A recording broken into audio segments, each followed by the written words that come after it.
Je pense que pour expliquer le contexte actuel, il faut revenir un petit peu à l'après-guerre, l'après-deuxième guerre mondiale, où il y a eu une effervescence. Tout le patrimoine a été construit à ce moment-là. Le patrimoine des ponts, le patrimoine des grands bâtiments, etc., etc. Ce qui fait, si vous faites le compte, ça veut dire que ce patrimoine-là a un âge de 60 à 70 ans et il est donc à la fin de sa vie utile.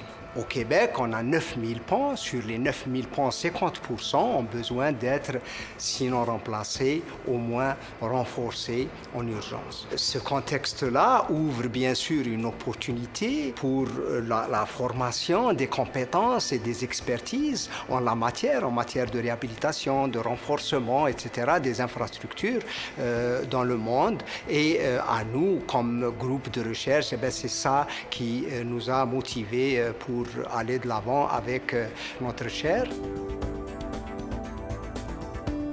La chaire de recherche s'est fixé deux objectifs principaux.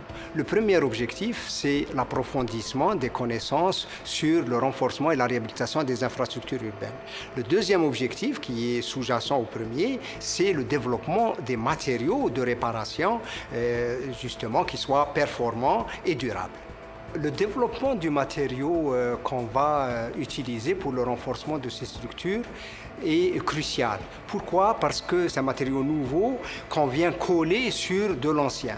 Donc il doit être performant et il doit adhérer correctement au substrat. Ça, c'est le deuxième point. Le troisième point, il doit être inerte à la corrosion parce que c'est ça qu'on veut éviter à l'avenir. Donc ça, c'est le troisième point.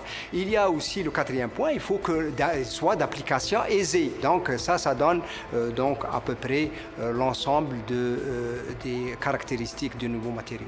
Maintenant, si vous me demandez de rêver dans 5 ans, je vous dirais que c'est le développement d'un matériau composite à mémoire de forme pour la réhabilitation et le renforcement des structures sismiques. Alors, la mémoire de forme, ça veut dire que s'il y a un déplacement dû à un séisme, le matériau il va se rappeler où est-ce qu'il était avant séisme et puis il va revenir à sa place.